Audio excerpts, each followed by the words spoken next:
میارم مهمان خیلی نمیشناسه این مهمان کیه مقصد چیه. وقتی ابو مهمان میدرویه خانه ابو روستا دسترخوان پرتوفتگی میگه اگون مهمان داشتی؟ میگه نه اگون مهمان نداشتم. دسترخوان پرتوفتگی نه اینجا دایما که دسترخوان ما دویم که شده همین مهمان های میومدی میخرن میرون. بعد میگه اگه بخشیشو خودت چیکاره ای؟ ابو روستا میپرسه. میگه برادر عزیز بیایی مسئله را مانیم یکان پیولا چای بگیر یکان چیزک بگیرید خیلی گرد که خیلی آدمی پولدار و مالدار همین دسترخوان که میبینن خیلی چیله بگم ما باید قطعی شناسشم کی باشد انشاءالله جای خوب یفتم. بعد با میپرسم میگه خیلی که مهمانی برادر عزیز خاطری سخنت ما یکان جا کار نمیکنم ما یک آدمی بیکارم لیکن همین یک مسئله قطعی دویم سر کار دارم همین کجایی ده که یک پولدار میبره زنش میگیرم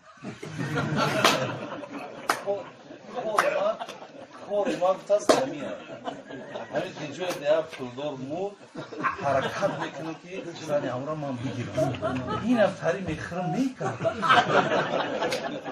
طرف که همون میگه این خودش همین خیلی آدمی پولدار و مالدار و بسیار مقصد چیز بعد نامی در این آدم هم ادرسش هم میدونیسته این داشت هست همین ادرس داشته نامی را میدونیسته نامش را میگیره و میگه در همون یک منطقه کل یک نفر هست در نوبت در هست هم خیلی بود اگر الله نصیب کنه و ای دنیا بگذره مقصد لنگر همجا میپرزوید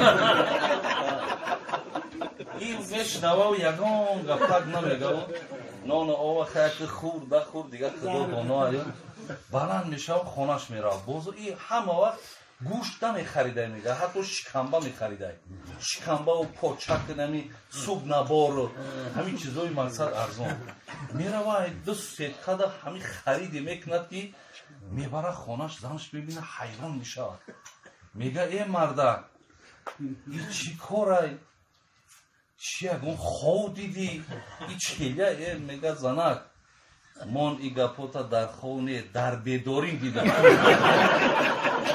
در بیداریم دیدم اینجا مقصد اینجا اینا بس مقصد چیزی هست بیا بکنید کاری بیزیم شده لیکن هم خیلی قصه را در کتاب ها میورن که تا که همین آدم ها بیدار شوند که شیخ سعدی یک گپ دارد میگه کسی جمع کرد و گوشه بینهاد خودش مرد و زنش با دیگری داد کسی جمع کرد میگه خیلی یک روزی هم زای دنیا میگذاری کو اگه خیلی خواهی نخواهی بایی زنک شو کردنش در کنه شوکی کرد این زنک چیه میسالاخی در حال امود 4 تنگه که داشتگی شوهرش حتما قطعی مرده خورده میگرده دیگه او بیچاره در حساب این ماندگی در تنکش بیچاره حتی که اون جنونی یک شعر داره که نمیمانی در این دنیا 90 سال مگر هستی برای غیر حمال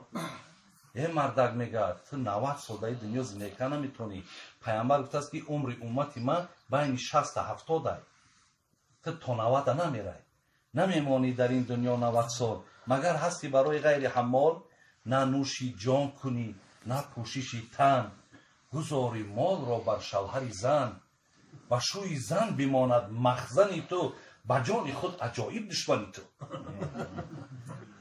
مردک میگه آخی تو چون نه در تنت میپوشی نه در شکم یکی با مزه میخری آخی را جمع میکنی میدونی که این با شوی زنت میماند یکی گفت که همواری اکی کمتر اگر تا سختی بدم نام باشه مقصد عزیزان ما را بیدار کردن که خدای مهربان مقصد در عوض دادن و گفت فرزندی من این مرد را گفت میبینی؟ گفت میبینم. گفت تا وقت من حیات دارم این مرد را من گفت سنگباران میکنم لکن اگر من از دنیا گذشتم فرزندی من وصیت من بر تو این است که این سنگ را ترک نکن به چهره این مرد بزن. حضرت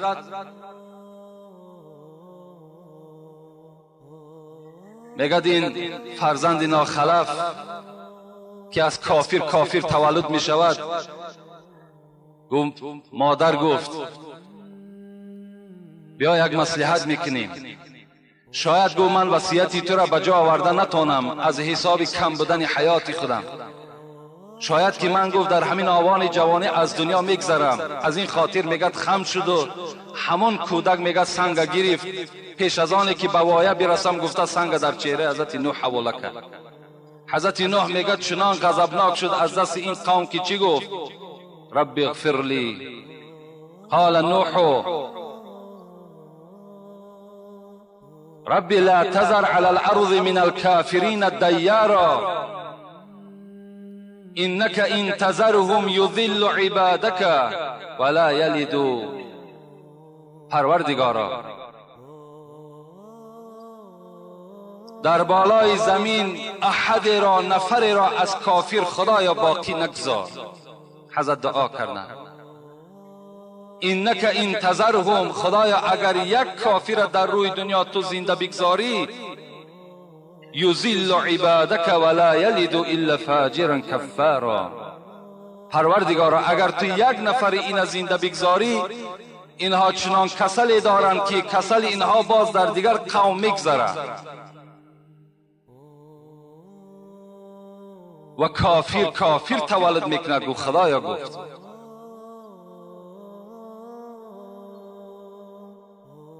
چی جفاهای رسول اکرم، چی جفاهای صحابه های پیغمبر. همه دوستان خدا در عذاب و در مشقت ها گرفتار بودند. چه حضرت ابوبکر صدیق، چه حضرت عمر.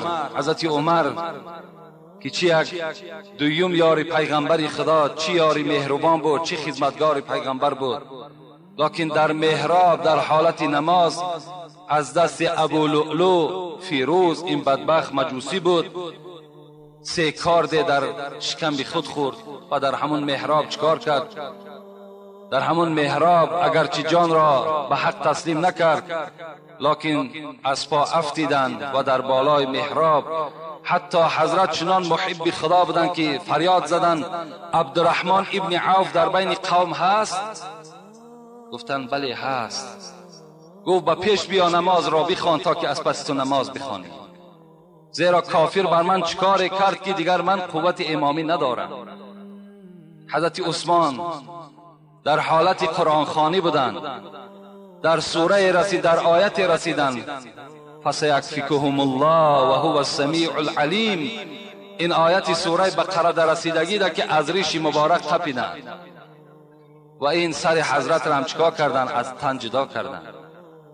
حضرت علی رضی الله عنه عادت مبارک همین بود، وقتی به مسجد که می آمد فریاد زدن نماز نماز نماز. و اون کسی که آماده کشتن حضرت علی بود نزد مسجد پنهان بود. وقتی حضرت علی میگوید قدم به همین مسجد گذاشتگی ده، شمشیر در فرق سر او زدند. حتی میگه چنان شمشیر تأثیری کرد صاحب کتاب خلفای راشدین که همون شمشیر تا راس دماغ حضرت میگه پایان شد.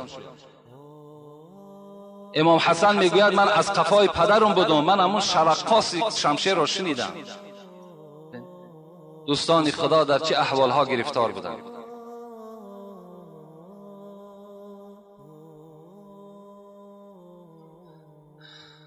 و حضرت ابراهیم هم یکی از همان پیغمبرهایی هست که از دست پدری خود، از دست مادری خود، از دست قوم خود، از دست پادشاه همون زمانه نمرود خیلی جفاهای زیاد کشیدند.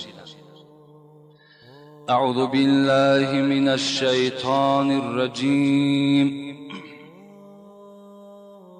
بسم الله الرحمن الرحیم. ما كان إبراهيم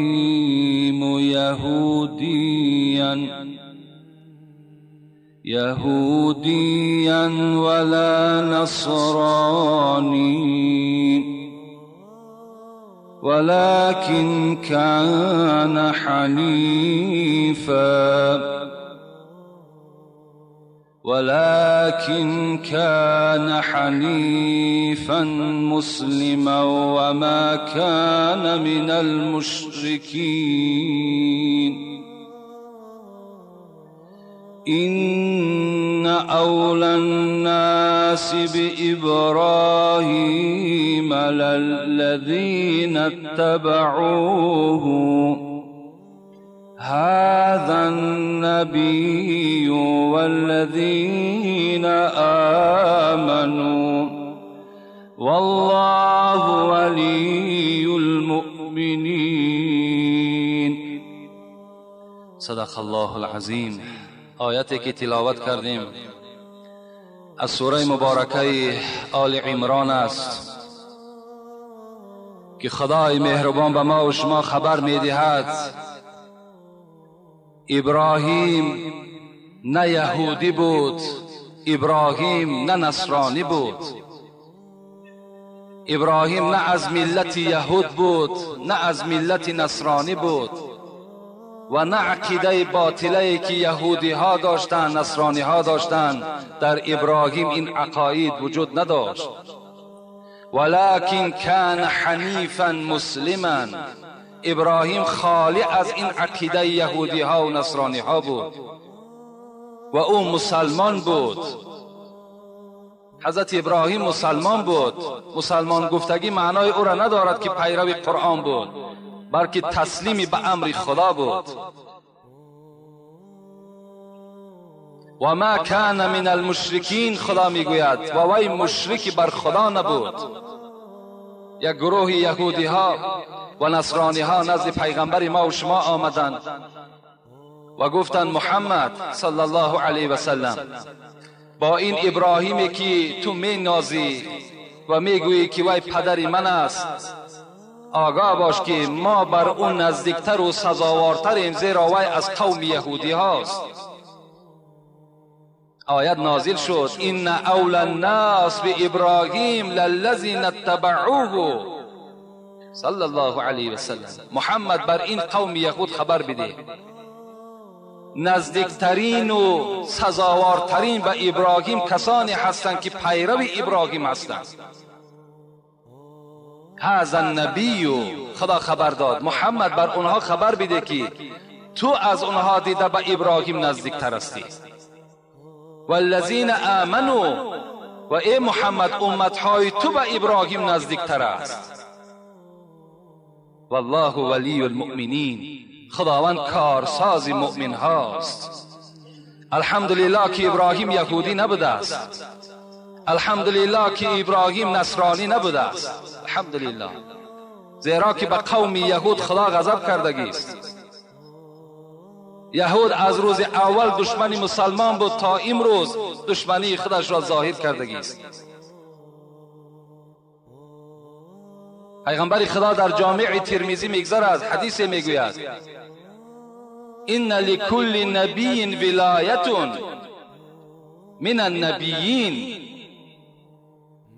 پیغمبر ما و شما گفتند هر یک پیغمبر در بین این قدر پیغمبری که از آدم گذشت تا دوره من با خود یک دوست دارد. هر پیغمبر با پیغمبر دوستی دارد. گفت و این ولی منهم ابی و خلیل رب عز و جل ابراهیم. پیغمبر خدا گفتند و دوستی من گفتند و پدری من، این دوستی خدایی که او عز و جل است، این ابراهیم است. این پیغمبر ما و شما گفتند پدری من و دوستی من از بین پیغمبرها این ابراهیم است. خدا در قرآن میگوید و اذ ابتلی ابراهیم ربه بکلمات فاتمهن. خداوند میگوید ما ابراهیم را با چند کلمات آزمایش کردیم، سنجش کردیم که او این کلمات را خوب انجام داد. ابن کثیر از ابن عباس در تفسیر خودش روایت میکند این کلمات چی کلمات بود، چی آزمایش کرد ابراهیم را. حضرت ها گفتند این 10 سنت بود، 10 سنت بود که پیغمبر ما و شما هم این 10 سنت را برای ما و شما سنت گردانید که اینها چی هست؟ 5 فی الرأس و 5 فی البدن. پیغمبر خدا گفت 5 سنت او در سر شماست و 5 سنت وی در بدن شماست. آن 5 که در سر ما و شماست چی هست؟ السواک و المزمزه و الاستنشاق و قص الشارب. حضرت گفتند 5 سنتی که در سر شماست، این اولا مسواک کردن است، دندانها را شستن است، تازه کردن است. اینها سنت حضرت ابراهیم بود و پیغمبر ما و شما هم این را برای ما و شما سنت گردانید. دیگرش آب گرفتن در دهان، غرغره کردن در دهان میگوییم، و دیگرش آب گرفتن در بینی است، و دیگرش قص و شارب، برودها را کلته کردن است، خلاف مردم یهود که مردم یهود برودهای خودشان دراز دراز کشال میکنند، حتی در طعام خوری هم آنها را خلل پذیر میشوند که پیغمبر ما و شما گفتند برودها را کلته کنید. در بعضی از فتواها می آید چنان کلته کنید که در دستهای شما نیاید، با قیچی گیرید. و فرق الرأس و 5 سنت در سربودگی را حضرت گفتند این مویهای خود 2 فرق کردن است. چگونه که زنها مویهای خود 2 فرق میکنند، این هم برای مردها سنت است که مویهای خود 2 فرق کنند. در بعض احادیث و الحلق آمده است، یعنی تراشیدن سر هم از حضرت ابراهیم است. اما آن 5 که در بدن است اور نطف الابط میگویند و تقلیم الاصفار، یعنی گرفتن زیر کش و گرفتن ناخونها و حلق العانه و گرفتن مویهای زیر ناف و الختان، ختنه کردن و الاستنجا، استنجا کردن. این 5 سنتی که در بدن ما و شماست، اینها هم از سنت های حضرت ابراهیم بودند که به ما و شما سنت گردیده است. در شهر بابل عراق امروزه پادشاه بود میگد به نام نمرود که مفسران میگویند این نمرود 400 سال پادشاهی کرد. 400 سال در تخت پادشاهی نشستگی بود. عمر مردم اون زمان ها از این امتهای پیغمبر ما و شما خیلی زائد بود. عمرهای 400 ساله داشتند، 700 ساله داشتند، 600 ساله داشتند. میگوید در اولی پادشاهی خودش بسیار عدالت داشت. هر مردمی که می آمد برای احتیاجی او را برآورده میکرد. بسیار مرد حلیم بود. وقتی که پادشاهی او زیاد شد، وقتی که دولت و سولت زیاد در اطرافش این نمرود جمع کرد، آهسته آهسته غرور در وجود او پیدا شدن گرفت و تا حد آمد که در بین مردم عراق خودش را خدا اعلان کرد. خودش را خدا اعلان کرد. البته این عادت بسیاری از پادشاهان و عادت بسیاری از همون کسانی که صاحب منصب و صاحب پول هستند، آهسته آهسته آهسته آنها مغرور می شوند. خداوند این برای ما و شما در قرآن خبر می دهد کلا ان الانسان لا یطغی ان رآه استغنا. حقا انسان یک مخلوق عاجز است، لیکن وقتی صاحب دولت می شود، پادشاه می شود، صاحب منصب می شود، در حال چکار می کند؟ دری غرور بر روی خودش کشاده می کند، مغرور می شود. الرآه استغنا. کدام وقت مغرور می شود؟ خدا گفت وقتی که اگر دولت و سولت خدا بیگران می بیند. وقتی میبیند همه مردم محتاج بر اوست و تمام بانک ها پر از پول های اوست و چندین ماشینه های هر رنگه سوار می شود و او اون زمان چیکار میکند؟ مغرور می شود. خداوند در قرآن میگوید ان الانسان خلق حلوعا اذا مسه الشر جزوعا و اذا مسه الخیر منوعا. انسان ما بی صبر آفریدیم.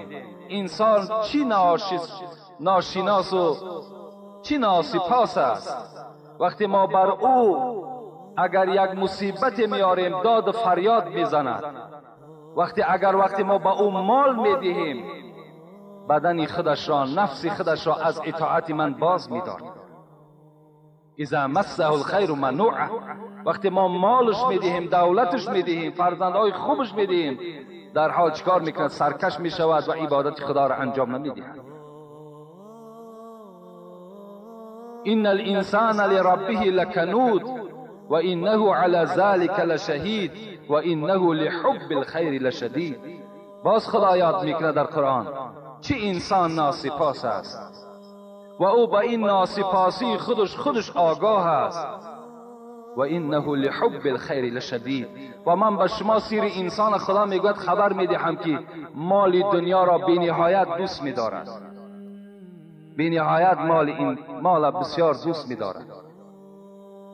ان الله یعطی المال من یحب و من لا یحبه. خداوند مال میدهد کسی را که دوست میدارد و کسی را که دوست نمیدارد و همه مال میدهد. پیغمبر خدا گفتند ان الله یعطی الایمان من یحبه. لکن ایمان شخصی را میدهد خداوند که او را دوست میدارد.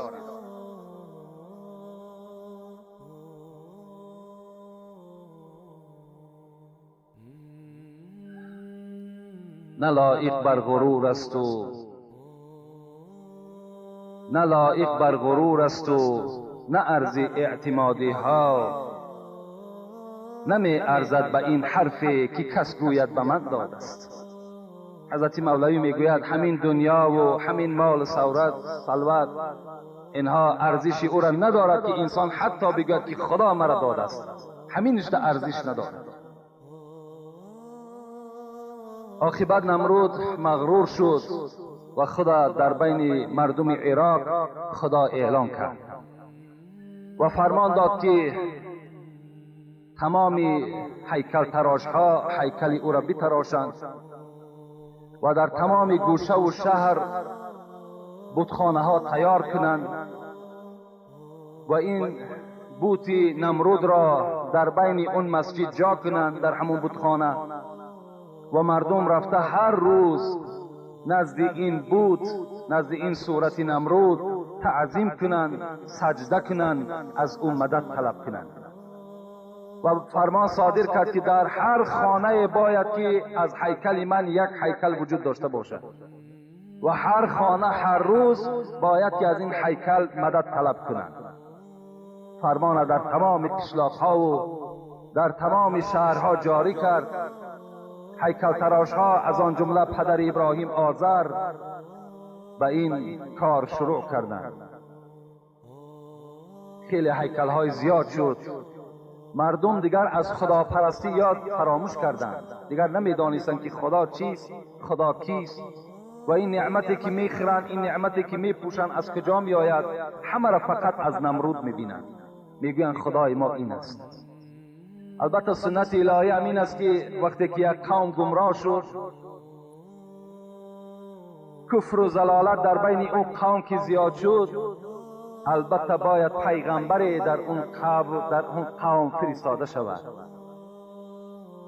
و خداوند این کار خود اجرا کرد و باید که ابراهیم در بین این قوم پیدا شود. خیلی کاری مشکلی هست.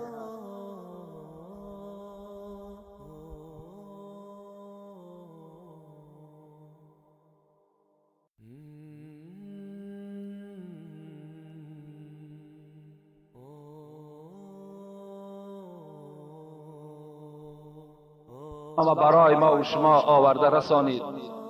اگر امروز ما و شما به آسانی همین اسلام با یک پارچه آرد و با یک کیلو روغن این یهودی اگر اسلام تسلیم کنیم، باور کن از ما و شما در بنده زیانکار نیست. از ما و شما در بدبخترین انسان در روی دنیا دیگر وجود ندارد که این دشمنی خدا در ما و شما به ارزانی این اسلام به خون و به جان آمدگی را تسلیم کنیم.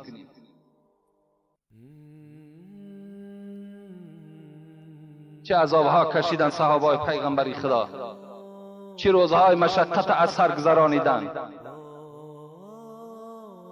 پیغمبری خدا میگوید که فاطمه را بسیار دوست می داشتم. روز خانه او رفتم، از آن جمله امام حسن امام حسین دوست می داشتم. وقتی خانه فاطمه رفتم نگاه کردم فاطمه گریه دارد. فکر کردم که شاید امام حسن امام حسین بیماری شده باشد. از او پرسان کردم. گفتم حسن و حسین کجاست؟ گفت الحال با حضرت علی بیرون از خانه شدند، برای طلب روزگار از پی کار رفتند. گفتن آخی اینها خردتر بودند، اینها را در این روز گرمی کجا برد؟ گفت پدر گفت قسم به عظمتی آن خدایی که مرا آفرید، این سحر وقتی که ما دسترخوان پرتافتیم از نعمت خدا چیزی نیافتیم که حتی برای چشیدن برای ما قناعت کنه. برای چشیدن چیزی در خانه نبود. و امام حسن امام حسین که خیلی گریان شدند، اینها را علی با همراهی خود برد تا که مرا اذیت ندهند. و گفت پدر جان، گفت 3 روز شد که دختری تو و داماد تو و نبیره های تو گرسنه هستند. 3 روز. امروز الحمدلله که در خانه ما و شما خوراک یک روزه یافت می شود. الحمدلله که در خانه ما و شما آنقدر طعامی هست که ما و شما هلاک نمیشیم. یک آزمایش خداست. خداوند شما را در گرسنگی و در قحطی می سنجد. خوش به حالتان که اگر طاقت داشته باشین.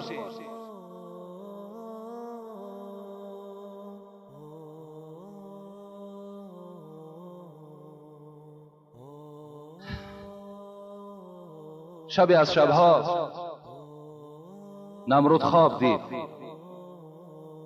چی خواب دید؟ خواب دید که یک قشقار اون تخت سلطنت کلانی که نمرود بالای اون نشسته بود وی را با شاخ خود چپه کرد. سحر بیدار شد، میگد یک ترس یک وایمه در وجود این نمرود پیدا شده است و تمام منجمها و ستاره شناسها و سحرگرها را نزد خود فیراد کرد و در بین آنها خواب خودش پیشنهاد کرد. گفت این شب این خواب را من دیدم، تنی تعبیر کنید این چی تعبیر داشته باشد؟ این منجمها خیلی باسواد بودند و خیلی دانا بودند. مفسرای قرآن اینا یادآوری میکنند در قرآن و گفتند پادشاه گفتند تعبیر خواب تو خیلی ناخوب است. گفتند چی ناخوب است؟ گفتند باید فرزند به دنیا بیاید که عاقبت این سلطنت تو را چپه میکند و این خدا بودن تو را انکار میکند. نمرود میگد وجودش در لرزه در آمد. چیکار کرد؟ چیکار کنیم؟ باید که پیش این کار گرفته شود. یک جای مصلحت کردند.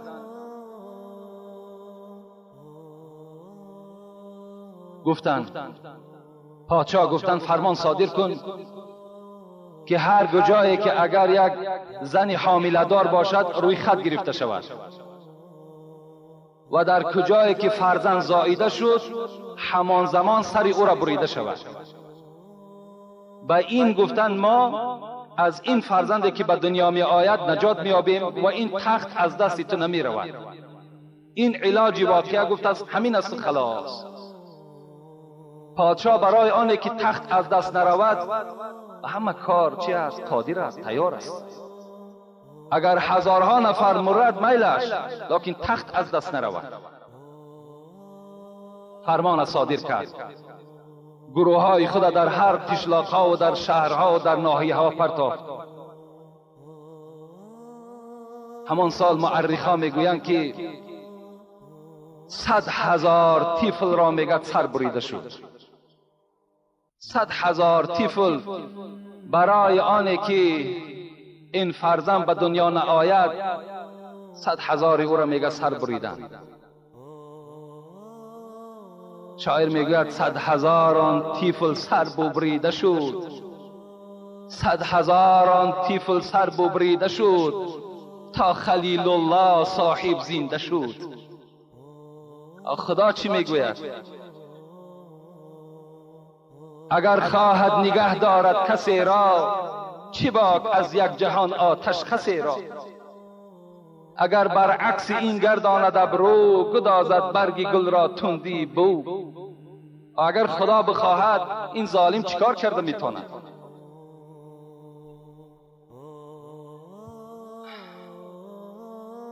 آذر پدر ابراهیم بود و با همراهی زن خود یعنی مادر ابراهیم هر دو در اعضای حکومت همین نمرود کار میکردند. آدمهای نزدیکترین نمرود بودند و این مادر ابراهیم حامله دار شد.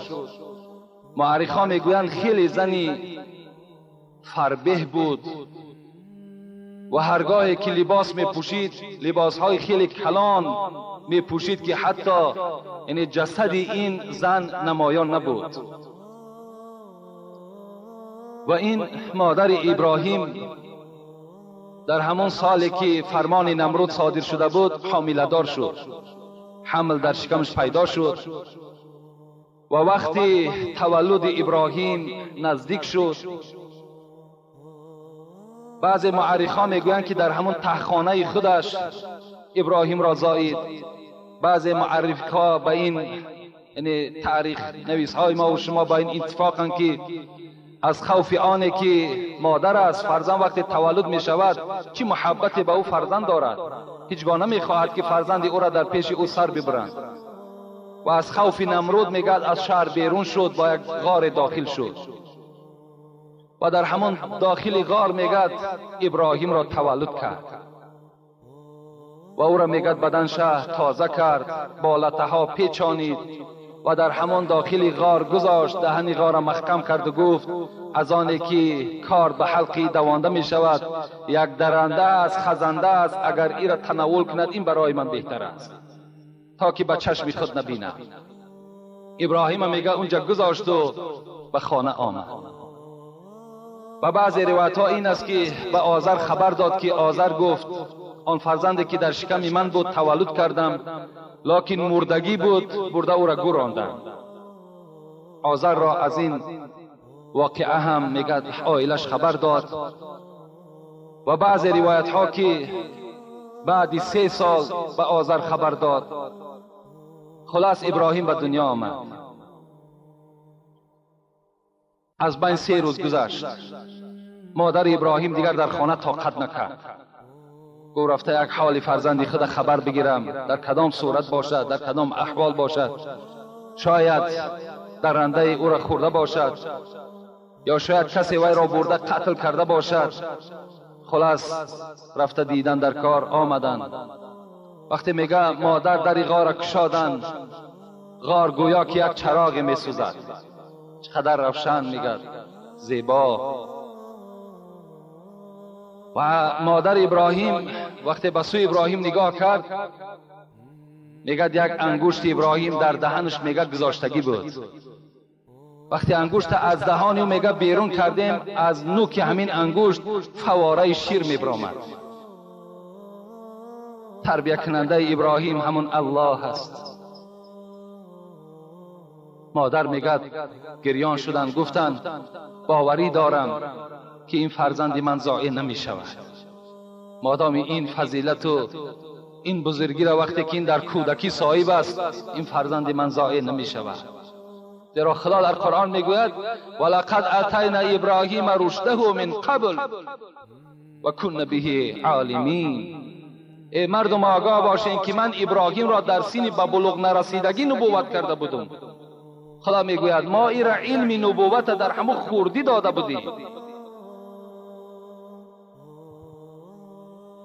همین گونه مادرش 3 سال در همین غار می رفت می آمد. در این غار میگه ابراهیم به وایه می رسید. و بعض معرخا که 15 سال در همین غار ماند. آیسته آیسته میگه جسدش حضرت کلان می شد، روز به روز به وایه می رسید. بعد 3 سال گذشتن روز میگه مادرش شبها به پیشش می آمد. شب بود میگه نزد ابراهیم در آمد. ابراهیم زبانی گویا الکی پیدا کرده بود. میگه از مادرش پرسید مادر جان، گفت چرا که من در داخل این غار هستم؟ آیا بیرون دیگر یگان دنیایی نیست؟ آیا در بیرون زندگی کردن اجازت نیست؟ مادرش گفت، ابراهیم گفت من تو را از خوف دشمن به این غار آورده تولد کردم و در این غار تو را پرورش میکنم. زیرا فرمان پادشاه و خدای ما همین است که کودکان را باید که سر بریده شود. از این خاطر من شما را در این غار تولد کردم و در همین غار به وایه رسانیدم. حضرت ابراهیم از مادر پرسید، مادر جان، گفت تو زیبا هستی یا من؟ گفت جان من، گفت تو زیبا هستی، از تو دیدم من زیباتر نیستم. مادر گفت تو زیباتر هستی یا پدرم؟ گفت من زیباتر هستم. مادر گفت پدرم زیبا هست یا که نمرود؟ گفت پدری تو زیبا هست. مادر گفت مادامی که پدری من از نمرود که زیبا باشد، وای چگونه خدا هست که مخلوقی وای از او دیده زیبا هست؟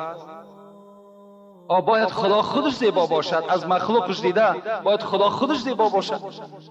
چرا مخلوقش از او دیده زیباست؟ خدای من کیست؟ گفت خدای تو من هستم. مادرش گفت خدای مادرم کیست؟ خدای تو کیست؟ گفت خدای من پدرم هست، پدرت هست که مرا تربیه میکنه. مردم گمراه بودند. شکر گوییم، هزارها شکر گوییم که ما و شما را خدا هدایت کرده است. اگر خداوند کسی را که گمراه کند، هیچ کس وی را هدایت کردن نمیتواند. همه شما شکر کننده باشین که این راهی سعادت راهی راست یافتید. مردم نمیدانستند. گفت خدای پدرم کیست؟ گفت خدای پدرت گفت نمرود است، وای بسیار بزرگ است، از او دیده دیگر خدای نیست. گفت مادر گفت نه تو خدا هستی، نه پدرم خداست، نه نمرود خداست. فرزندم گفت خاموش شو، این سخن نگو. اگر نمرود از این حالتی تو آگاه شود، هر آینه تو را به قتل میرساند. عاقبت میگد این مادر ابراهیم پیشی بر کردن و به خانه آوردن. آزر وقتی میگد این زیبایی این فرزند دید، در حال میگه شیفته و عاشق شد و پرسان کرد این کیست؟ گفت آزر گفت این همون فرزندی هست که من بر تو گفته بودم که در حالت تولد فوتید، لیکن این نفوتیده بود. این ما در غار تربیه کرده، این همون است. این فرزندی توست. گفت آزر. آزر میگه گرفت در آغوش کشید ابراهیم و در بغل خود شینا. و آزر میگه مادامی که علم پیش از بلوغ بر او خداوند نصیب کرده بود، همون سوالهایی که به مادر کرده بود به همین پدرشم کرد. وقتی پدر میگه این سوالها و این جوابها را از ابراهیم شنید، غضبناک شد که تو بر خدای من این چنگونه معامله میکنی گفته و یک شپاتی میگه در چهره ابراهیم زد. ابراهیم میگه چیزی نگفت و روز به روز ابراهیم به بایه میرسید و بزید آن بت‌هایی که بتخانه ها آراسته بودند و در هر خانه بت‌ها بود. از آن جمله پدر ابراهیم آزر خود که بت تراش بود در خانهش چند بت داشت و هر روز ابراهیم میگه نگاه میکردم که در زیر همون بت میغلطید، زاره و تولا میکرد، همون بت‌ها را دائم انکار میکرد، با سوی اونها مسخره میکرد، اونها را به دست خود میگه چپه میکرد. پدرش این حالت دید بسیار ناراحت میشد و دائم میگه حرکت میکرد که نمرود حرکت میکرد که ابراهیم را به این بت‌ها چکار کند، رام کند. کاش که ابراهیم هم به این هیکل نمرود تعظیم کند، لکن آزر خود درک ندارد که فرزند او پیغمبر است، اون علم نبوت دارد، از این درک ندارد. میگه روزی از روزها پدرش که بسیار بت‌های زیبا میتراشید و از حساب همون زندگی میکرد، میگه یک بت خوب و زیبا را تراشید و در دست فرزندش ابراهیم به زاره و تولا داد که اینا برده در بازار فروش و سوم او را در جان خودت صرف کن. این یک حیله بود، یک حیله هست که چگونه ای که امروز مردم یهود با پول و با مال ما و شما را شفته میکنند، ما و شما را از راه اسلام دور میکنند. پدر ابراهیم هم خواست که با پول فرزند خودش را چکار کند، بت پرست بسازد. ابراهیم سخن پدر را قبول کرد و این بت خردککی که صورت ابراهیم بود میگه گرفت و بیرون از دروازه کرد و یک بند را آورد، میگه در گردن این هیکل داخت و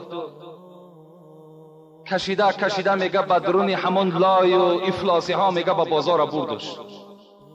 تمام مردم وقتی که میدیدن این هیکل نمرود در زیر جویبار و افلاسی ها در دست این جوان خورد کشلکنان به بازار میبرد، همه در وجود اونها ترس و وایمه پیدا شد.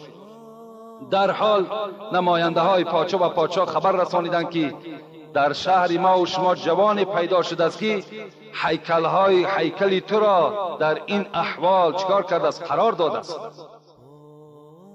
گفتن این کی هست؟ گفتن این فرزند آزر است. آزر که بسیار به نمرود ایمان کلان داشت و خدا بودن او را اقرار داشت و بسیار خدمتگار بود. حتی بعض مورخان میگویند که همین پدرش در حال رفته به نمرود خبر داد که نمرود گفت در خانه من گویا فرزندی هست که دائم هیکل ها و بت ها را سرزنش میکند، من میترسم که همون فرزند همین نباشد. روز نشود که اگر این فرزند سلطنتی را چپه کند و خبر دهی که من به شما خبر نداده باشم. چگونه پدرهای شکی و بدبخت وجود داشتند. در حال میگه نمرود دعوت کرد که این جوان به پیش من فریاد کنید. این ابراهیم میگه به نزد نمرود در آمد و نمرود بالای تخت خود نشسته بود. عادت مردم همین بود که وقتی که درگاه این شاه که داخل می شدی در حال زانوها را قد میکنی و در پیش پای او سجده میکنی. ابراهیم قامت خودم میگه خم نکرد، راست میگه و پیش نمرود رفت. نمرود میگه گشته گفت اینجا عادتی هست، نزد من باید که تو تعظیم کنی، سجده کنی، من خدای تو هستم. ابراهیم میگه گشته گفت تو خدای من نیستی. گفت خداوند در قرآن حکایت میکند اذ قال ابراهیم چی گفت بسوی نمرود؟ ربی الذی یوحی و یمیت. نمرود گفت خدای من آن ذاتی هست که زنده میگرداند و میمیراند. قال انا اوحی و امیت. نمرود بدبخت و احمق کی بود چی گفت؟ گفت خدای تو میمیراند و زنده میگرداند؟ گفت بله. گفت این قدرت من هم صاحب هستم، منم گفت میمیرانم، من هم گفت زنده میگردانم. فرمان داد میگد همون مسئولین خدا که از زندان 2 نفر نزد من بیارید، یکیش حکم قتل داشته باشد، یکی حکم آزادی. آوردن نزد ابراهیم. میگد فرمان داد که این حکم قتل به قتل برسانید، به قتل رسانیدن. اینش گفت که زنجیرها را از دستش کشاده کنید، جواب گو را زندگی کن. و به جان ابراهیم گشت و گفت دیدی؟ گفت اینش گفت نابود کردم، میراندم، اینش زنده گردانیدم. ابراهیم میگد تفکر کردن و احمقی او در نزد ابراهیم باز ظاهرتر شد که زنده گردانیدن معنای او را ندارد، یا میرانیدن این معنا را ندارد. زنده گردانیدن این است که نابود را پیدا میکند و میرانیدن به واسطه کارت نیست. و ابراهیم میگد باز سوال داد اذ قال ابراهیم فإن الله یأتی بالشمس من المشرق فأتی بها من المغرب. نمرود گفت اگر تو دعوای خدایی داری، خدای من گفت ابراهیم چنان خدایی هست که آفتاب را از مشرق میبرارد و در مغرب پایان میکند. اگر تو خدا باشی کنی آفتاب از مغرب به طرف مشرق ببر. خدا میگوید که فبوهیت الذی کفر والله لا یهدی قوم الظالمین. نمرود از این سوال میگه ابراهیم در حیرت افتاد که این چی سوال بود، این چی عمل بود که بر من فرمایش داد. مفسرای قرآن میگویند همین زمانی که ابراهیم این سخن به نمرود گفت، در حال جبرائیل پایان کرد و گفت به ابراهیم خبر بده اگر مبادایی که این نمرود از تو طلب کند که کنی تو از مغرب آفتاب را به سوی مشرق ببر، ما آفتاب را در اختیار ابراهیم دادیم. ما آفتاب در اختیار ابراهیم دادیم. اگر مبادای این کافر اگر از ابراهیم سوال کند، لیکن خدا به علم قدیم خود میدانست که این کافر این سوال در خاطرش هم نمیگذرد.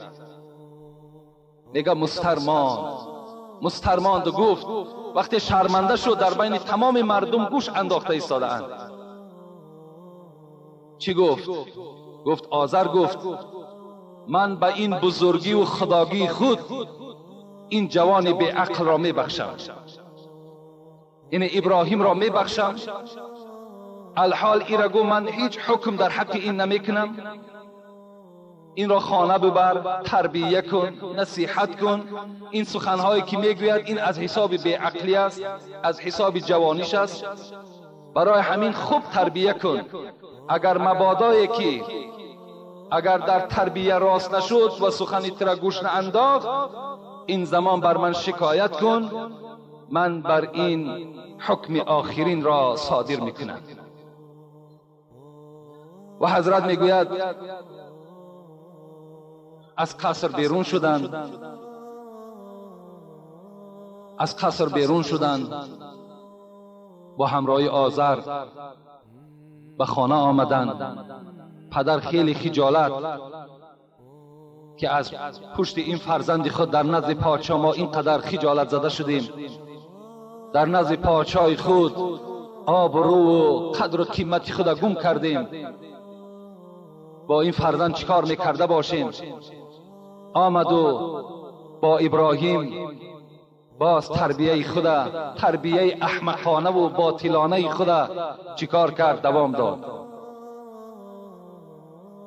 با قصد ابراهیم روزها میگه در زیر همون بوت نمرود آذر میگه سری خدا میگذاشت، زاره و تولا میکرد، گریه میکرد، از او هر چیز طلب و تمنا میکرد. ابراهیم این حالت میدید خیلی غضبناک میشد. و روز از روزها خیلی بیقرار شد ابراهیم که این آخران صحبت ابراهیم با این پدر بدبخت و به این مادر بدبختش بود، اونها را فیراد کرد و نزد خود شیناند و با آنها چی گفت که قرآن به ما و شما حکایت میکند.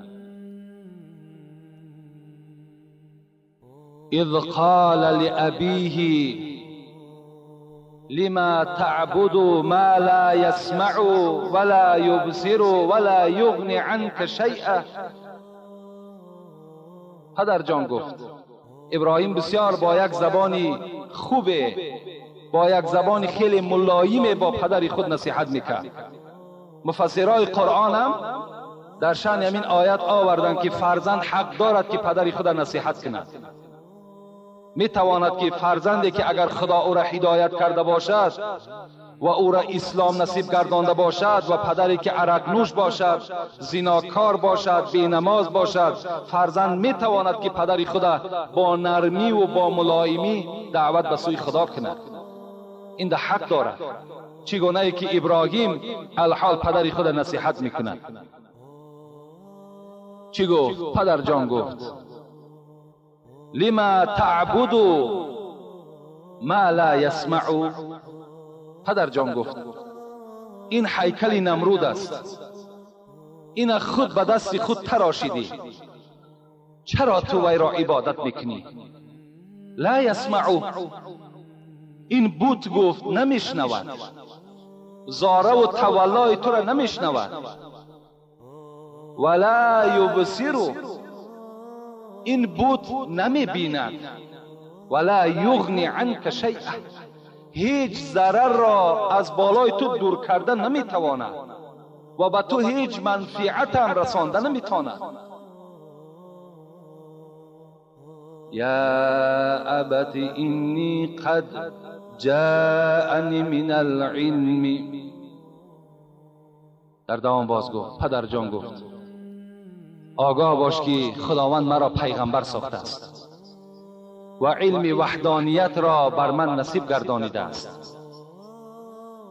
فاتبعنی اهدیک صراطا سویا. پدر جان گفت پیروی من شو، پیروی آیت‌های خداوند شو، پیروی کتاب من شو. اهدیک صراطا سویا، پیروی من شدن گفت معنای این را دارد که تو راه راست و راه سعادت را میابی. یا ابت لا تعبد الشیطان ان الشیطان کان للرحمن ولی عصیا. پدر جان گفت تو شیطان را عبادت نکن، این شیطان است. گفت این هیکل و این بود، اینا شیطان هستند، اینا گفت تو عبادت نکن، زیرا این که شیطان در نزد خداوند عاصی و گناهکار است. یا ابتی انی اخاف ان یمسک عذاب من الرحمن. پدر جان گفت من میترسم که تو اگر با همین راهی که انتخاب کردی اگر خاتمه ندهی در عذاب خداوند تو گرفتار میشوی. فتکون للشیطان ولیا، و فردای قیامت تو همراه شیطان هستی.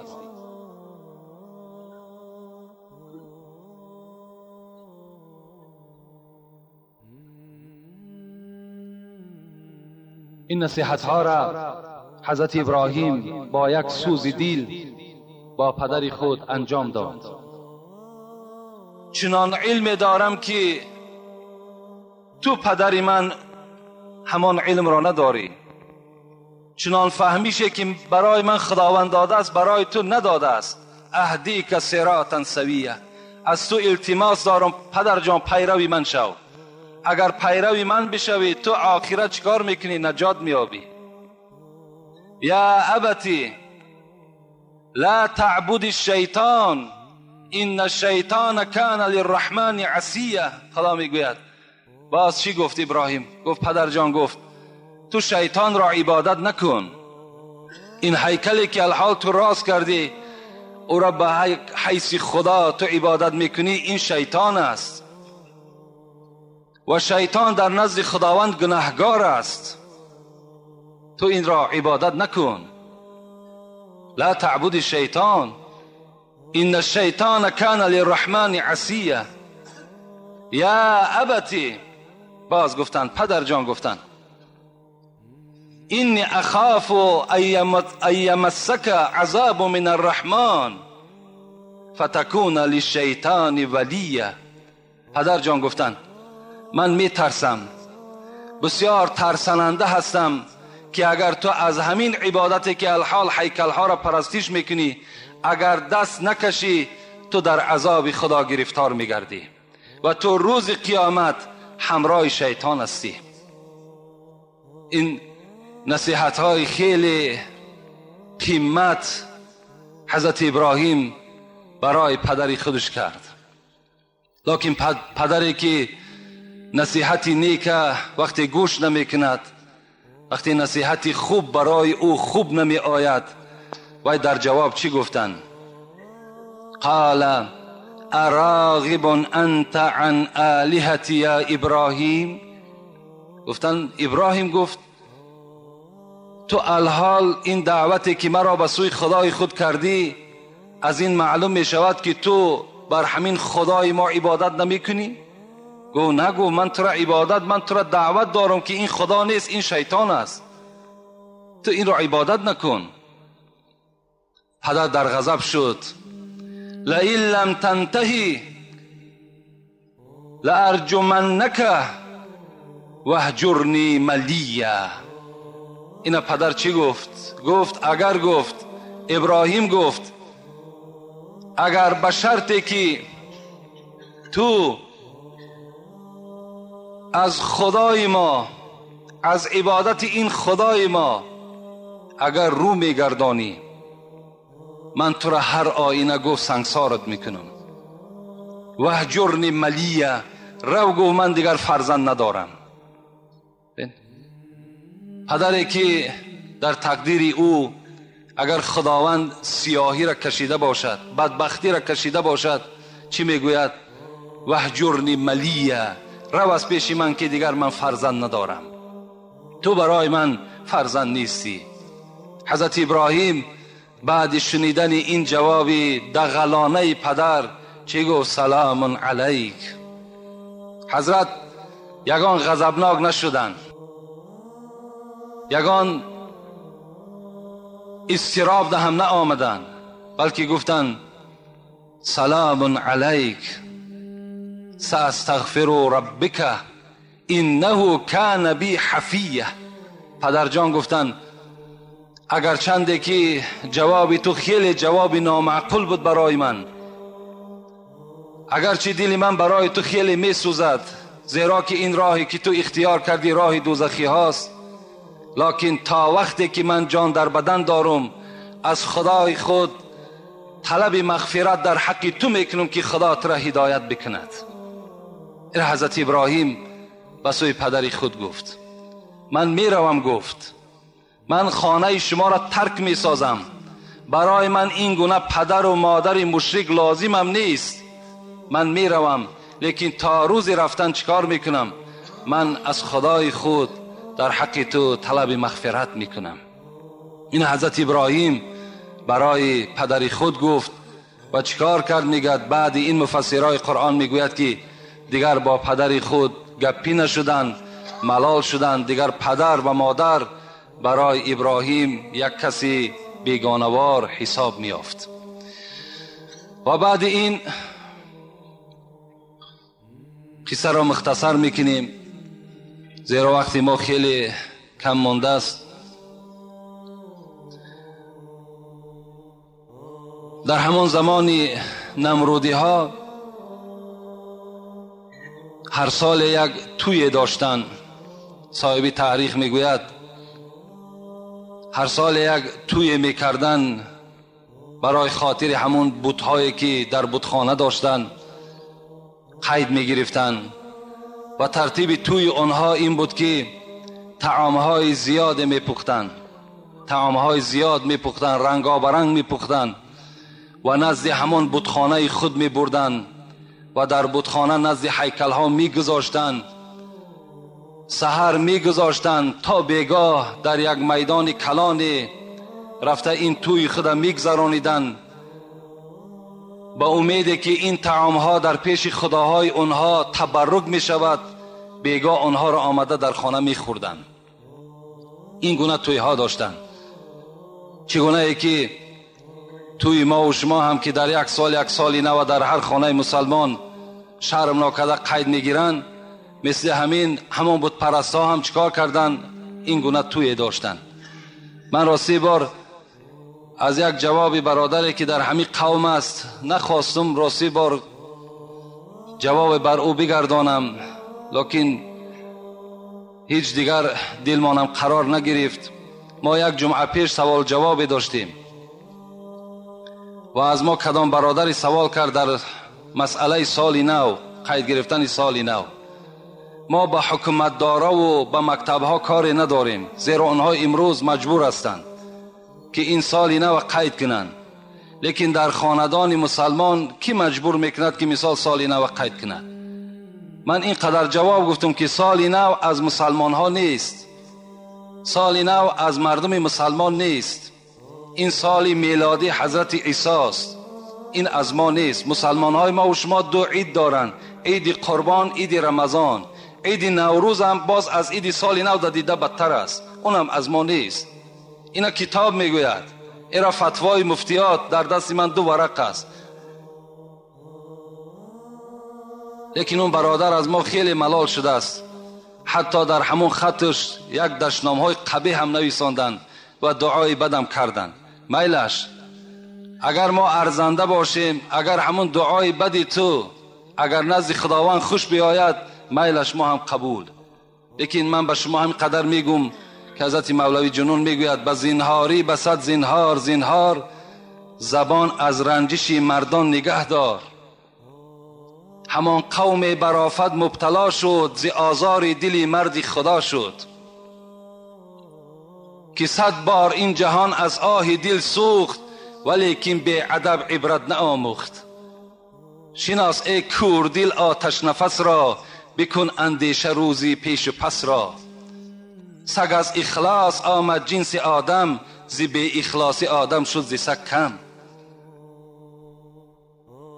المسلم اخو المسلم، پیغمبر خدا گفته است مسلمان برادر مسلمان. لا یظلموه ولا یکذبوه ولا یخذلوه. مسلمان باید یکدیگر را دروغ نگوید، مسلمان یکدیگر را خار نکند، مسلمان باید یکدیگر را تحقیر نکند، دشنام ندهد. این وظیفه هر یک مسلمان است. لیکن باز میگم کدامی که اگر در خاندانش سال نو قید میکند، وای هممون دین عیسوی ده است. این جای پوشیده نیست. برادر گفته است اگر در شما تشویش نشود شما این جواب بگین. لیکن پیغمبر خدا میگه اذا رأى منکم منکرا فلیغیر بیدی. شما یک کاری اگر غیر مشروعات، غیر اگر شریعت در کجایی که دیدین، با دست خودتان تغییر بدهین. فإن لم یستطع، اگر به دستان نتونستین، فبلسانه، به زبانتان او را تغییر بدین. فإن لم یستطع فبقلبه و ذلک اضعف الایمان. وقتی که اگر زور شما به دست نرسید، به زبان نرسید، با دلتان همون عمل بد ببینین، این ضعیفی ایمان شما را نشان میدهد. ما به دلم بد نه، به دست مولم نه، لیکن به زبان گفتیم و ما نزد خدا مسئولیم. فردا از این قومی که 500 نفره و 1000 نفره در نزد خداوند جوابگو هستیم. قول الحق و این کان مرا، حق بگین اگر چندی تلخ است. گفتم پیغمبر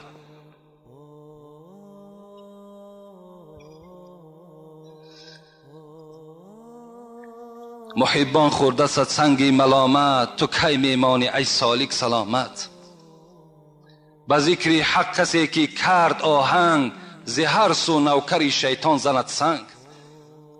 ز هر سو می جکد سگ بر سری را، نظر بر سگ مکن رو سوی الله. حضرت مولوی میگه دی سگ ها در همه دنیا پر هستند، اینا جکیدن میگیرن. هزاران کاروان رفتند دو دو، هنوز این سگ ها دارند او او. این کاروان ها رفتن میگیرن، سگ ها جکیدن میگیرن. این یکی سگ از سگ های خداست.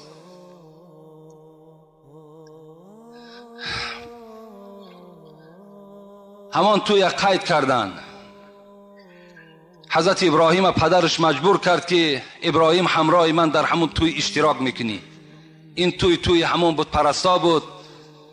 حضرت ابراهیم میگوید لباسهای همون تویانه را پوشیدن و با همراهی پدر تا راستی همون بتخانه‌ای که داشتن همون بت پرستا رسید و به سوی آسمان نگاه کرد. فنظر نظرة فی النجوم، خدا در قرآن میگوید فقال اینی سقیم. حضرت ابراهیم به سوی آسمان نگاه کرد و گفت پدر جان، گفت الحال من ستاره خود دیدم، من بیمار میشوم.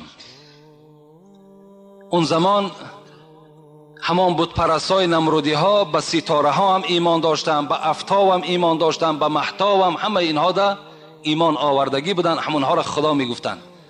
حضرت ابراهیم نه به نیت خدا بودن و بلکه از این یک حاصل یک موضوع باید که حاصل میشد. حضرت ابراهیم مقصدش این بود که وی را نزد بتخانه بگذارند و ترکش بسازند و حضرت ابراهیم به آن بتخانه درآید و چی معامله بر آنها بتها کند.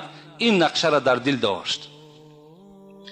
وقتی که این حضرت ابراهیم گفت که من بیمار میشوم، پدر جان گفت فتولوا عنه مدبرین. خدا میگوید ابراهیم میگه در زمین خودش را میشکید و میگفت که من کسل وبا شدم.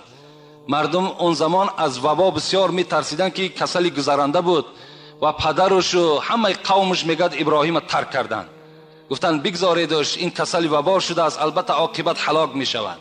و خود میگه به همون میدانچه کلانی که در همون شهر بابل بود، عراق امروزه، رهسپار شدن.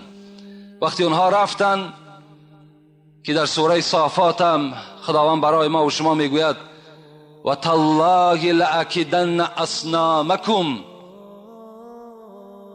حضرت ابراهیم آهسته آهسته میگه زمزم میکرد الحال مرا در این نزد بتخانه ترک بکنید، به خدا قسم میدانم که این بتخانه را چگونه با چه عمل در داخل او عملی را انجام دهم.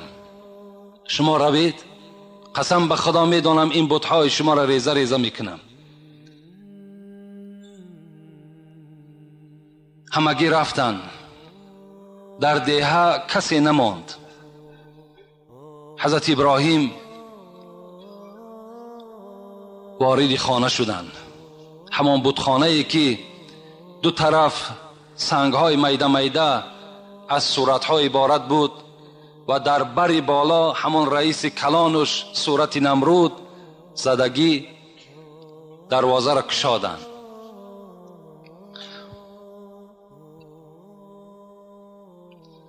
دروازه را کشادند، نگاه کردند که در پیش بت‌ها طعام زیاد گذاشتگی هست و به سوی همین بت‌ها با یک طریق غضب حضرت ابراهیم گفت چرا گفت این طعام ها را نخوردید؟ میگد بتخانه خاموش بود. برای چی جوابی مرا نمیگردانید؟ همه سنگ ها خاموش. از سنگ چی جواب است؟ حضرت میگوید همان تبری که نزد همان دروازه بتخانه گذاشتگی بود. غیرت حضرت ابراهیم ببینید، خود تنها بودن در روی زمین. در همان زمانه یگانه ابراهیم بود که الله میگفت خلاص، دیگر کسی نبود، همه نمرود میگفت. تبر را گرفت و همان خداهایی که نمرودی ها میپرستیدن از همین طرف راست سر کرد.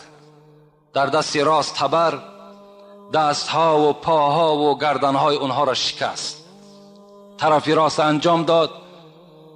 خداوند میگوید فجعلهم جزازا الا کبیرهم. طرف چپ را هم میگه شکست مگر که همان بوتی کلانی که در بر بالا بود و ایرانه شکست، بلکه تبر را در پیش او گذاشت. در گردن همان بوتی کلانی تبر را میگه خداوند گذاشت که قصه ای را ذکر میکنه در قرآن. لعلهم الیه یرجعون. حضرت ابراهیم میگوید برای چی آن بت کلانی را نشکست؟ آیا ترسید؟ نه نترسید، بلکه حضرت ابراهیم با عقل ذکاوت خدا دادگی فکر کرد که اگر مبادای از من بپرسند که این بت‌ها را کی شکست، من میگویم خبر در نزد کیست؟ همون کس شکست. و یا مفسرات دیگر زیلم تفسیر میکنن، میگویند که مبادای حضرت ابراهیم در خیال خود گذرانده بود است که اگر آمدن و این بتخانه و این شکستگی ها را دیدن، از همان بت کلانی میپرسند که این بتها را کی شکست. وقتی بت کلان که خاموش باشد، شاید که اینها بیدار شوند که از این یگان منفعت ضرر نیست. شاید که بیدار شوند که اگر این خدا باشد چرا این فرزندهای خود محافظت کردن نتوانست.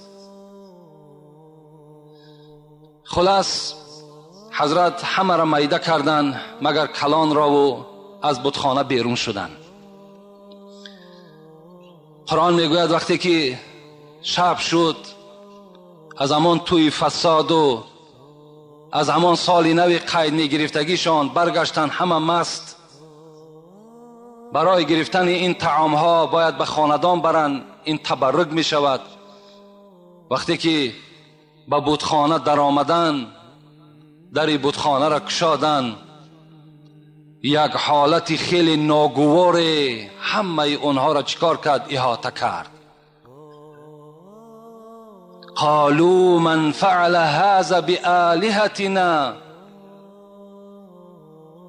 فریاد زدن کی خداهای ما را با این احوال افتاند؟ کی خداهای ما را شکست؟ انه لمن الظالمین. نمرود گفت کدام شخصی که این خداهای ما را شکست و این نفری هست که در جان خودش ظلم کرده است. او کسی هست که ظالم در بین ماست. وقتی اعلان کرد، نمرود اعلان کرد در تمام همون اطراف ها که این کسی که جنایت را صادر کرده است، جنایتکار را یافته نزد من بیارید. قالوا سمعنا فتى یذکرهم یقال له ابراهیم. خدا باز در قرآن قصه میکند که یک چند نفر وقتی که ابراهیم نزد بتخانه بود و آهسته آهسته زمزم میکرد به زبان خودش که الحال شما از پیش من روید، من میدانم که با این خداهای شما چی معامله کنم. این سخن او را یک دو نفر از نمرودی ها شنیده بودند و نزد نمرود خبر کشیدن سمعنا فتى یذکرهم، ما نزد بتخانه یک جوانی را دیدیم. همان سالها حضرت ابراهیم 16 ساله بودن. میگد ما یک جوانی را دیدیم که با زبان خود میگفت که ما میدانم بعد از شما که با خدای شما چی معامله کنیم. یقال له ابراهیم، و این نامش ابراهیم است. وقتی نمرود این سخن را شنید چی گفت؟ قالوا فأتوا به على اعیون الناس لعلهم یشهدون. گفت مادامی که همون جوان باشد، جوان را گفت به نزد مردم بیارید، به نزد مردم بیارید، مردم را همه جمع کنید. شاید که همین مردم، مفسرها تفسیر کردن که شاید که همین مردم شاهدی دهند که همین عمل را ابراهیم انجام داده است، یا اینکه مفسرها میگویند که شاید که ابراهیم خود در بین مردم گوید که همین عمل را من انجام دادم، بعد نمرود چکار کند؟ حکم حضرت ابراهیم را صادر کند. در حال وقتی که فرمان نمرود که شد، تمام میگد نوکراش بیرون جستن و به خانه حضرت ابراهیم آمدن. حضرت ابراهیم را پیشاپیش کردند، دستگیر کردند، دستهای را بستند و به درگاه قصر نمرود حاضر کردند. وقتی نمرود حضرت ابراهیم را دید، از او سوال کرد: قالوا اانت فعلت هذا بآلهتنا یا ابراهیم؟ ابراهیم گفت: آیا این عمل خیلی ناجایز و درشت و دلخراش برای ما تو انجام دادی؟ این خداهای ما را گفت تو شکستی؟ حضرت ابراهیم چی گفتن؟ گفتن: قال بل فعله کبیرهم هذا فاسألهم ان كانوا ينطقون. حضرت ابراهیم ناترسانه با یک سر بلند گفتن: نه، گفتن من نکردم. مفسران میگویند حضرت ابراهیم در حال حیات خودش 3 بار لفظ دروغ را استفاده کرده است که این دروغ نیست گفتن، بلکه از این دروغ گفتگی های حضرت ابراهیم کارهای ثواب انجام یافتگی هست. مثل که در شکستن بت‌ها گفت من نشکستم. و دوم در بردن حضرت سارا،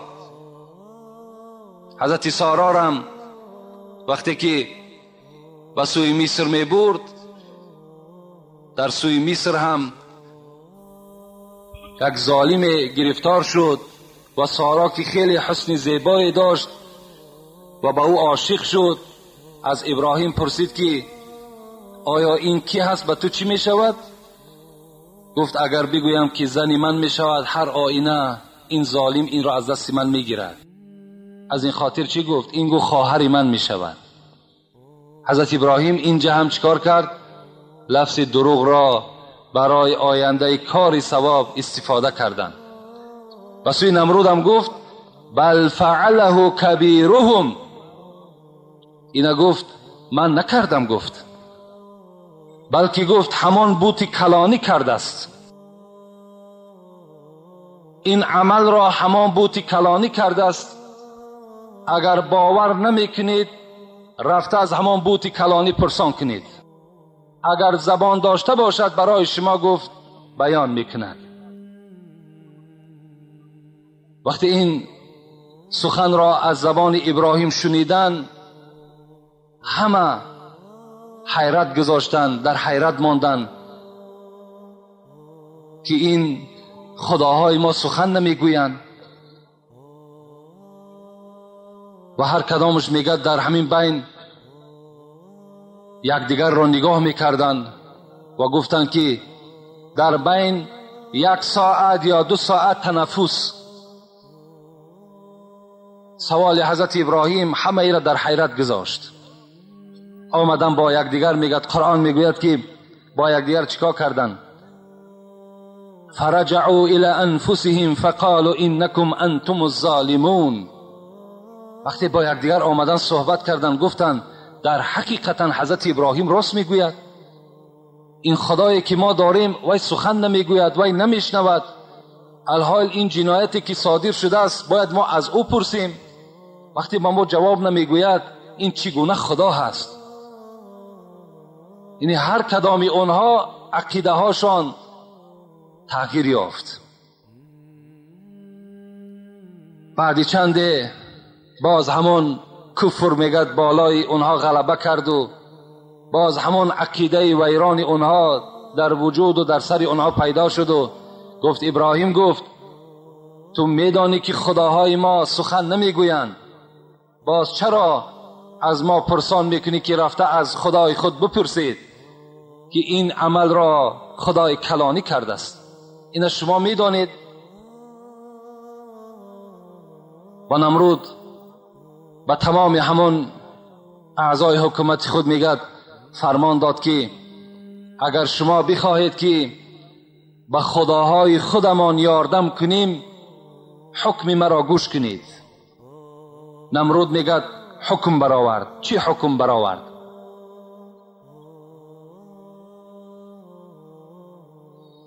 قالوا حرقوه وانصروا آلهتكم ان کنتم فاعلین.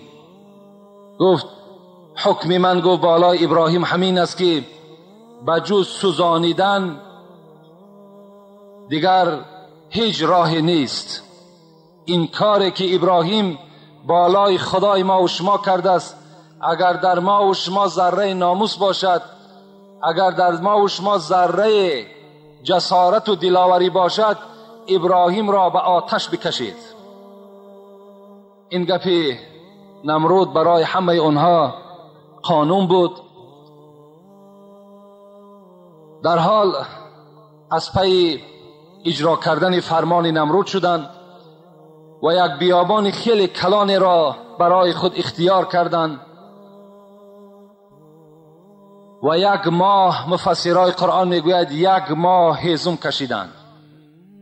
1 ماه میگه در یک میدان کلان هیزم زیاد جمع کردند و او را چکار کردند؟ در گراندند. وقتی این هیزم ها سوخت، و بعض مورخان میگویند که تا 10 روز این آتش خاموش نمیشد، میسوخت. لخچه های زیاد و گرمی زیاد حاصل کرد. حتی مفسر تفسیر انوار القرآن میگوید که اگر چنان آتش افروخته شد که اگر بر بالای همان آتش پرنده اگر گذر میکرد، هر آینه قنات او میسوخت. این قدر میگد آتش تفسان برای سوختن ابراهیم میگد تیار کردن. و از 2 جانب پایه ها زدن میگد، از یک طرفی همان آتش و از طرف دیگر، و بین میگد یک سیمی را کشیدن و یک صندوق برای ابراهیم تیار کردند و باید که ابراهیم را در این صندوق جا کنند و بالای همون سیم کشاده میکنند و این صندوق خود راست به همون آتش رفته میافتد. این عمل را هم میگد جا را معین کردند، سیم را کشیدن، پایه ها را گذاشتند و ابراهیم را آوردند نزد آتش. ابراهیم را بدنش را میگه لوچ کردند و دستهای او را زنجیر بستند، گردنهای او را زنجیر پیچ کردند و در داخل همان، پیش از آنی که در داخل صندوق جا کنند، نمرود که بسیار ابراهیم میگه قد و شکل خیلی زیبا که داشت، و سوی گفت به جان جوانی خود رحم کن. ابراهیم گفت اگر تو به خدا بودن من باور کنی و این خداهای ما را پرستش کنی، هر آینه گفت من از این فرمان دادگی خود پس میگردم. ابراهیم گفت به خود بیا. لیکن ابراهیم میگه وقتی نمرود این سخنها را میگفت، ابراهیم چیکار میکرد؟ ابراهیم میخندید. ابراهیم خنده میکرد، زیرا این سخنهای بی عقلانه و بی فکرانه نمرود که میشنید در حیرت میافتاد که خدایا این بنده چی قدر گمراهی هست، این از خدای خود چی قدر دور هست، نمیداند قدرت خداوندی را. ابراهیم میگه به سوی همین نمرود چی گفت؟ گفت خداوند هیچگاه زر خالص را نمی سوزاند. و حضرت ابراهیم میگه صداهای میشنید، لا تخاف یا ابراهیم انک انت الاعلی. ابراهیم تو از این جمعیت نمرودی ها نترس که تو بالای این جمعیت غالب میایی.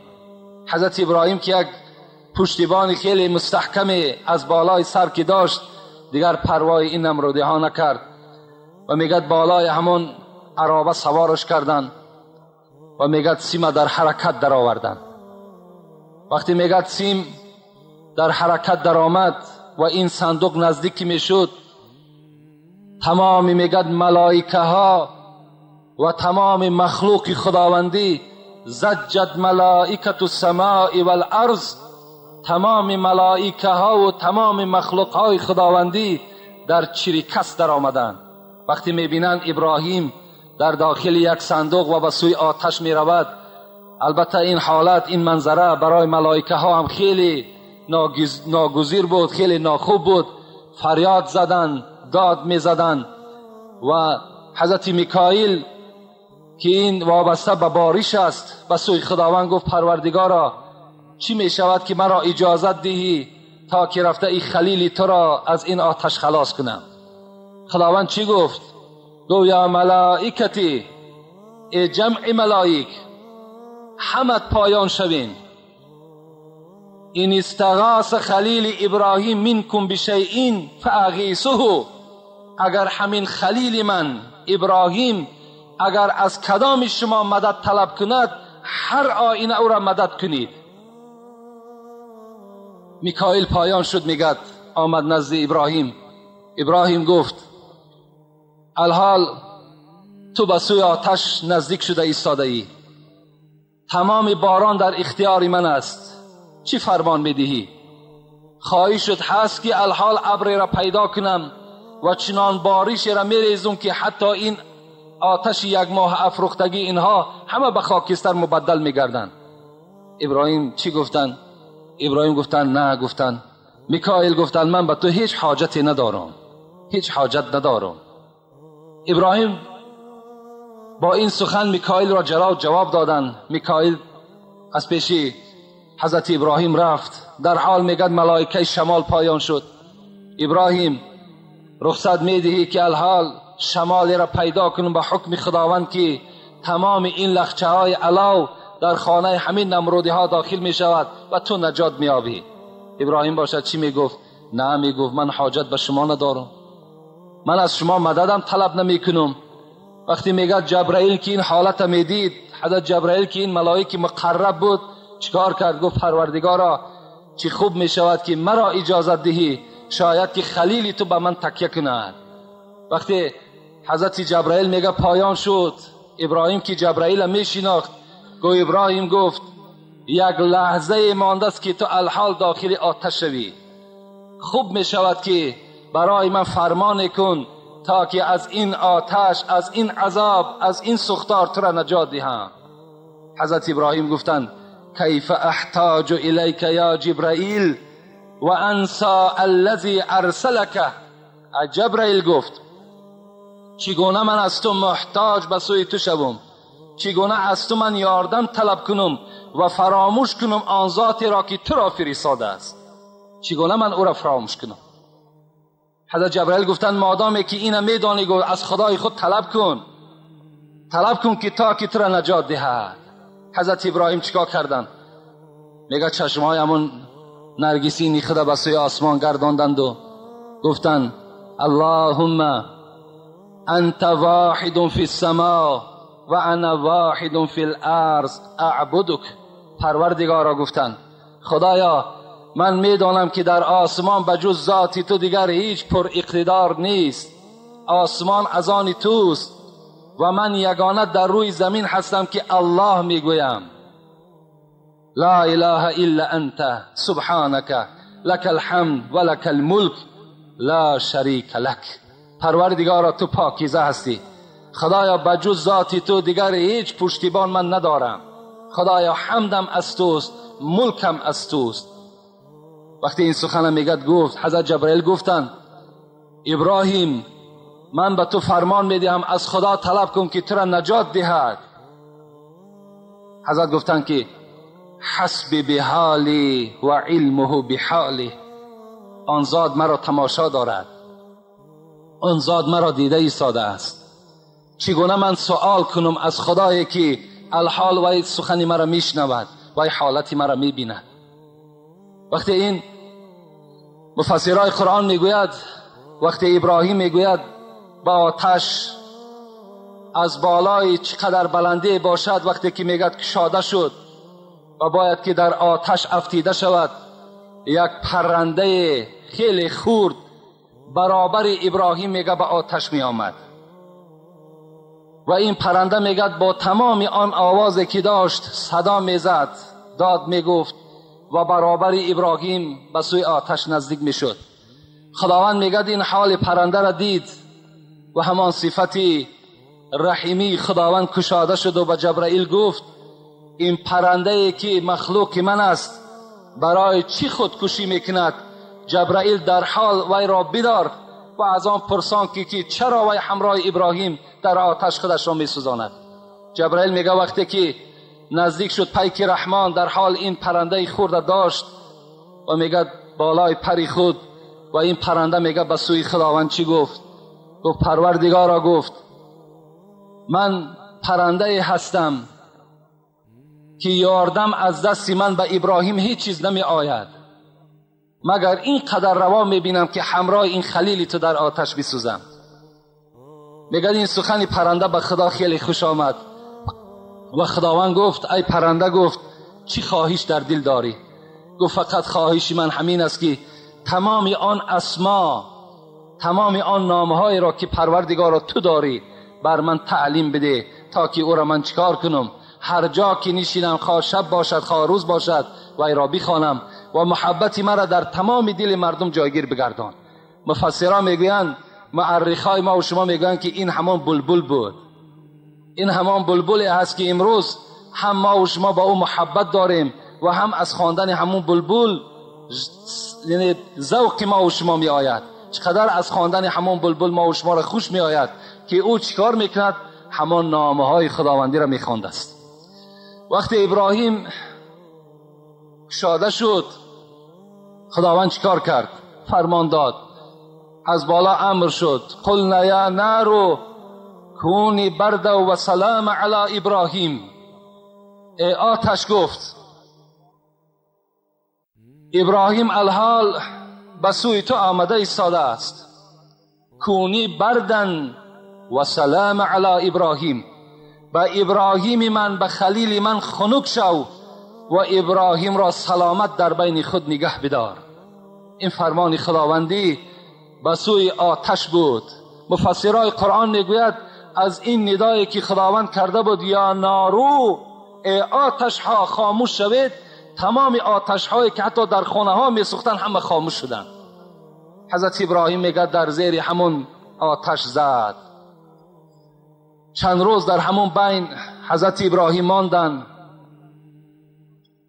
و همین نمرودی که در اول خواب دیده بود که تخت او را خشخار چپه میکند و تعبیر کرده بودند که کسی میبراید که این سلطنتی تو را چپه میکند، باز خواب دید که ابراهیم در بین همین آتش زنده است و تمام منجمه ها را فیراد کرد و گفت من این چنین خواب دیدم، میخواهم که از همان موضعی که من نظارت میکردم همان موضع مرا برید. وقتی نمرود میگد آمده دید ابراهیم در همون بین آتش سوزان، در اطرافش میگد هر گونه گلها میگد رویده بود و چند درختهای سبز میگد سبزیده بود و حضرت بالای تخت نشستگی و ذکر خدا را میکرد. ابراهیم، نمرود به سوی ابراهیم میگه فریاد زد. تو ابراهیم گفت من دیگر به تو کاری ندارم، خدای تو خیلی خدای قوی بوده است. از این گونه جزایی که من برای تو آماده کردم، از این گونه جزا که وقتی که تو را نجات داد، من دیگر گپی ندارم. فقط از تو خواهش میکنم که این ملک مرا ترک کن، از ملک من بیرون شو. مادامی که فرمان خدا که بود، چیکار کرد؟ حضرت ابراهیم میگه همراه سارا و همراه دادرزاده خود حضرت لوط، مختصرا میگوییم این قوم ترک کرد و به سوی مصر و از آنجا به سوی فلسطین چیکار کردن؟ حضرت حرکت کردن. و حال نمرود چی شد؟ نمرود همون 400 سال پادشاهی که داشت، وقتی که همون سپری شد و هیچ ایمان بر خدا که نه آورد، خداوند یک توده از پشه ها را سوی او خصمی که تیر انداختی، پشه کارش کفایت ساختی. صاحب 4 کتاب میگوید یک توده پشه ضعیف به سوی همین قوم نمرود چیکار کرد؟ روان کرد برای نابود کردن قوم نمرود. وقتی این پشه ها آمدن، به مجرد میگد کدام نفری را که همون نش میزند، در حال همراه همون سپاه و اسب خود خاک به زمین میشدن. و نمرود وقتی این حالت دید، میگد از اون موضع به سوی قصر خود آمدن و یک پشه میگه خیلی خورده از پس نمرود روانه شد و آمد، میگه در دماغ همین نمرود در آمد و نش میزد و علاج این همین بود که باید که به یگان چیزی وزنین به سر او زده شود. وقتی چند بار در سر نمرود که میزدند، بعد این پشه آرام میگرفت. و دوست داشته ترین آدم نمرود میگد همون کسی بود که وقتی که به قصر می در آمد در سر نمرود چند کلتکی در سرش میزد تا که همون چکار کند پشه آرام بگیرد. یعنی این یک عذاب از خداوند به نمرود بود. آهسته آهسته آهسته همین پشه چکار کرد؟ زهر خود به همین نمرود زد و نمرود را از همون بین مردمش از بین قومش دور ساخت. و این کافر البته به همه ما و شما معلوم است، کسی که این کار خدا میکند، کسی که مبارزه به سوی خدا میبرد، جای او معلوم است که جای وی کجاست.